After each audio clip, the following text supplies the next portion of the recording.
Hello, hello, hello, beautiful people. This is Toria Howard, the real estate educator, here to educate you. I educate individuals and families on how to increase their financial IQ in order to invest in themselves, either with a personal property or an investment property. I have two ebooks, one for first-time home buyers called Journey to Your Castle, showing first-time home buyers how to go from concept to mindset, because your mindset has to change all the way to the closing table. And I have one for homeowners called House Rich and Money Smart, how to turn your home into a wealth building powerhouse, showing homeowners how to turn their liability into an asset. But today we are talking about the questions smart buyers ask before they ever make an offer.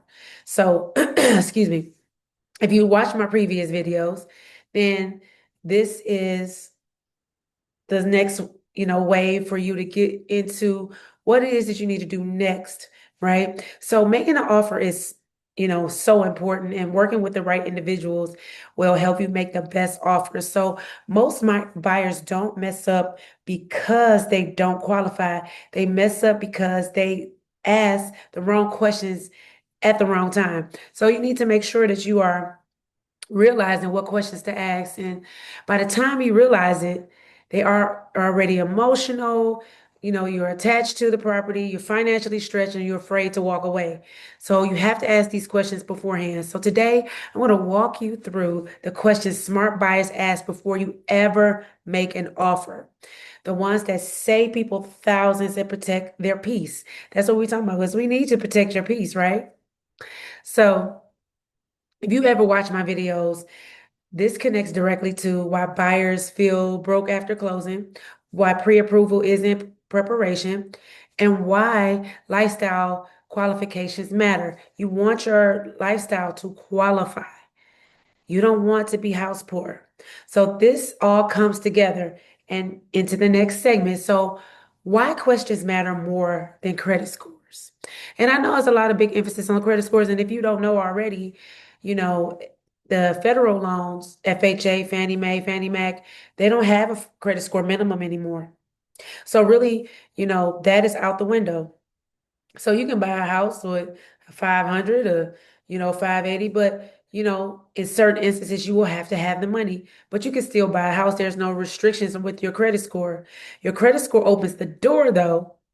Questions determine the outcome. So you need to make sure that you have the right questions, especially if you don't have the credit score to qualify for DPA, down payment assistance. Down payment assistance, you usually have to have 620 minimum to a 650, 680 some in some instances.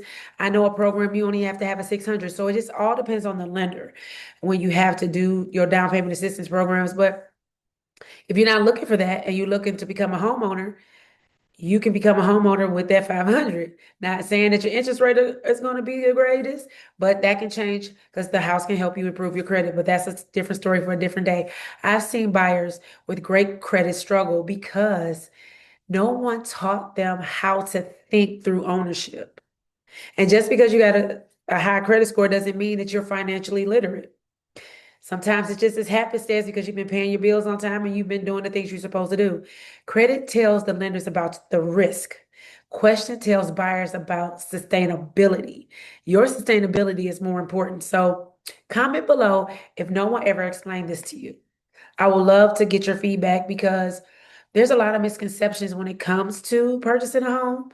And I want to debunk those myths and those misconceptions. So the first question you should ask is, can I afford this comfortably if life changes?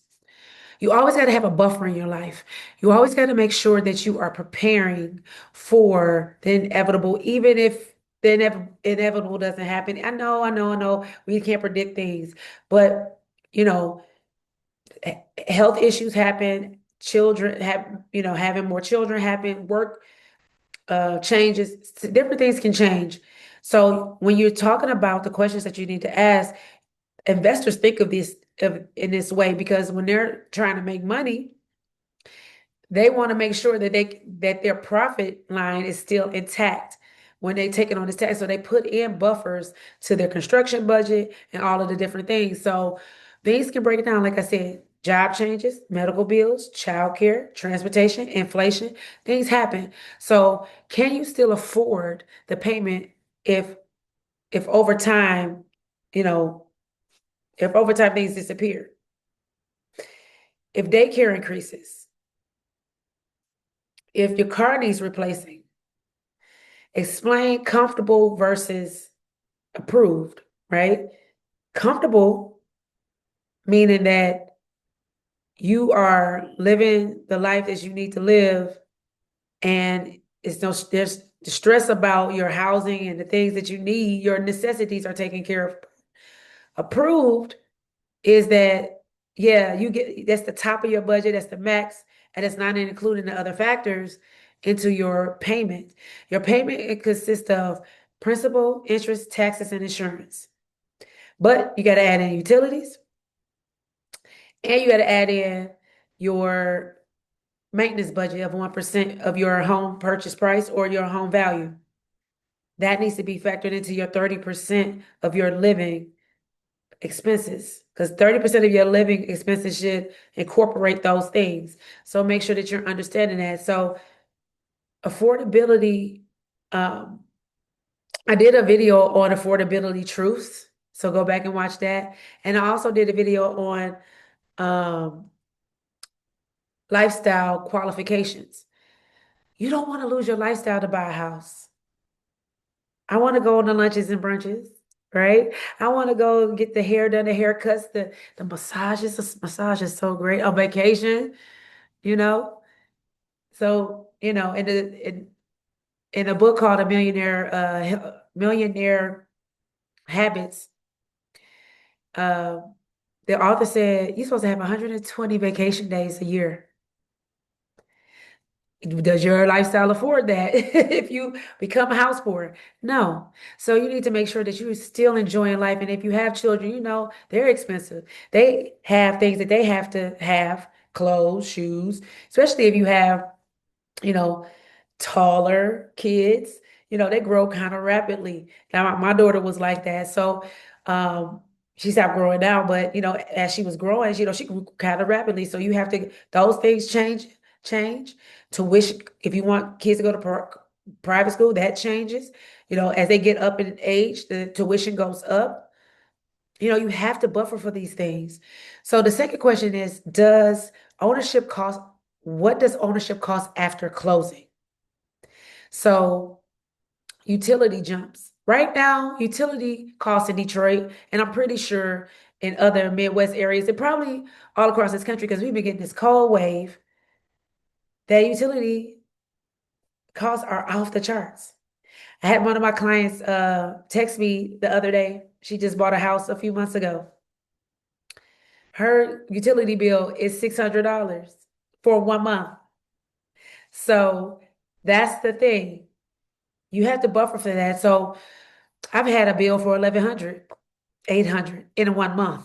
Okay. This is one billing cycle. So you have to buffer for those things, because in the winter months, in the upper area, especially if you don't have energy efficiency in your home, your utility costs are going to be high, and you have to buffer for that. So knowing that, in the summer where your electric is being used mostly, that is something that you should stack in this, stack that extra that you're not paying in the summertime, because electric is less than gas. They tax us so much of gas. And I was just telling my friend, I said, who do they think they are for taxing us so much or making us pay so much for something that comes from the earth? Gas is not a man-made product. It comes from the earth, and we are being taxed out of this world for it. But anyway, you got to include lawn care, unless you have somebody that, go cut the grass, or you're going to do it yourself. Snow removal. That's something that I don't like to do. So definitely, maybe you have to invest in a snow blower if you're going to go out there and do it yourself, or, you have to, pay somebody to do it. Maintenance. Your maintenance budget has to be intact. It has to be intact. That 1% is so crucial. So if you buy a house that's $300,000, $3,000 need to be in a high yield savings. 300,000. You buy a house with 300,000, $3,000 have to be in your high yield and savings account every single year, minimum. Okay. And then your HOA surprises. If you live in a community that have HOA, sometimes they increase the the fees. So you have to, be mindful and understanding and checking on that. Insurance hikes as well. Always do an insurance audit every year and see if you can get a cheaper rate somewhere else. There's nothing wrong with that. They are not loyal. You should not be loyal either. Always try to make sure that you are getting the best rate. That's another thing. So you have to ride high, you have to uh, rent hides costs, I should say. I'm trying to get it out. Rent hides costs, ownership reveals them. So when you're renting, everything is taken care of in your rent, you call maintenance or whatever. But ownership reveals it all, but it's not something that should deter you. You just have to be prepared with a strategy. So an $1,800 mortgage can quietly turn into 2,400 a month real fast. So if you can afford only 1,800 a month and that's your utilities and all of that, that means you got to scale back a little bit and understand what you can afford. So the third question is, does this payment support my goals and or replace them? You don't want your payment to replace your goals. You don't want to have to be struggling to purchase a home. So if you want to say, for instance, you want to do two family trips a year and maybe three staycations or, whatever. I plan on doing some staycations. That's why I throw that in there. You need to budget that in. That needs to be a whole separate savings fund. So you should have multiple buckets when you're talking about home ownership, anything in life, even if you're renting, you should have buckets of what you want your goals to go into. Savings for emergencies, savings for vacation. You got to account for investing. You have account where you're paying your bills from.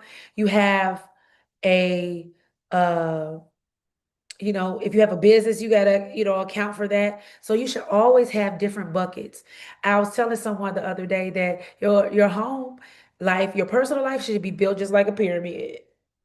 For me, God is at the top and I'm the CEO, but and a CFO for right now, CFO for right now. But whatever that looks like for you, you should think of your personal life like a corporation. Who's at the top? What's the foundation? What's in the middle?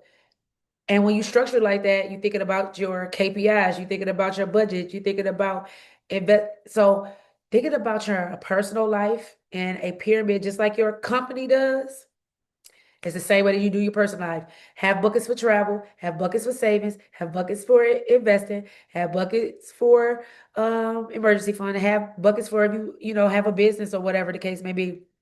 I was at a networking event and I was talking to a young lady about that. She's an entrepreneur. I was talking to her. I said, you have to have multiple buckets. Have to. So if your house payment replaces every other goal, it's not in alignment. And you need to know that before you even get into it. Don't get emotional and get excited and then forget, hey, I can't afford this now. Oh my God. Look at your numbers beforehand.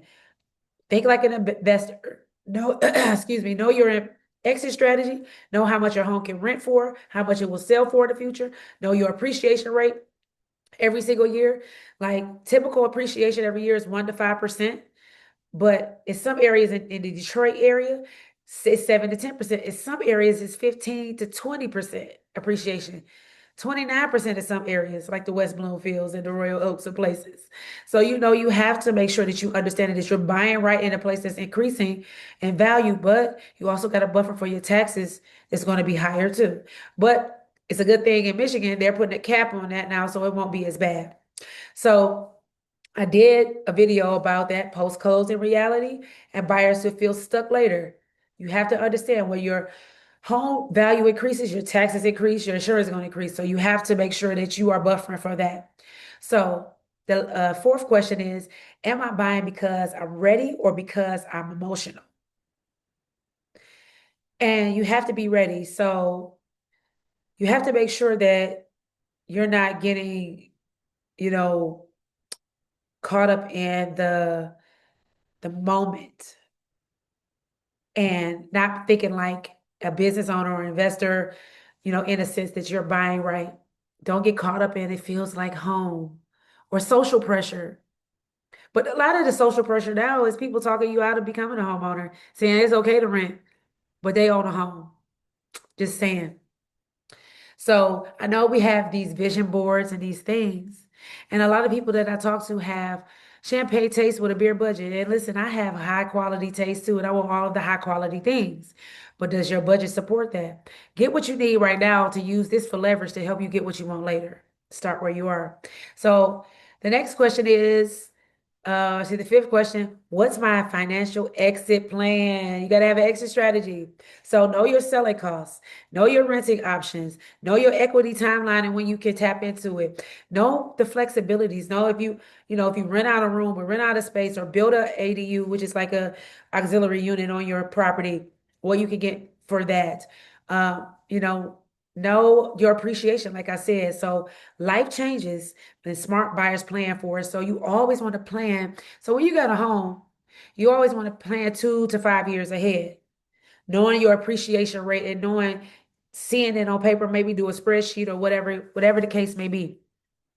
But you need to understand if you're in an area where you know is on a constant incline, like a lot of areas here in Detroit, then you need to know that this is how much your home is could potentially be worth in those coming years, and also how much you're going to be paying on your mortgage to pay it down versus what it's worth, and that's where your equity lies. And you want to be able to use your equity to invest in assets and things that's going to make you money, because it is something that you have to pay back, but you can use it to further advance your finances. So how does Pathway to Keys fit in?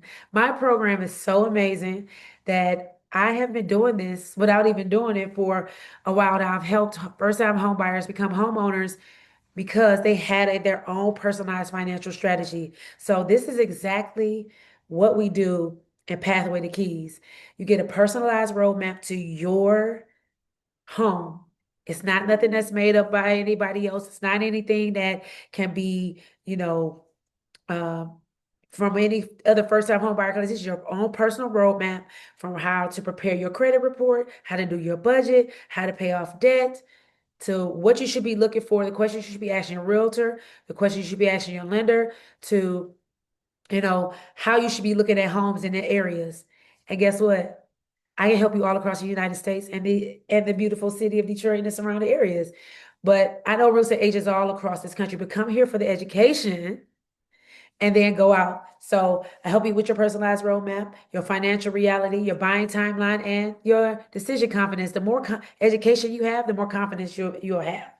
That's just how it works. So if these questions made you pause, this is a good thing. Subscribe if you're new here, and I appreciate you. And if you want help answering these questions for your life, book a Pathways to Keys session. The link will be in the description section. And buying smart feels different. You deserve that.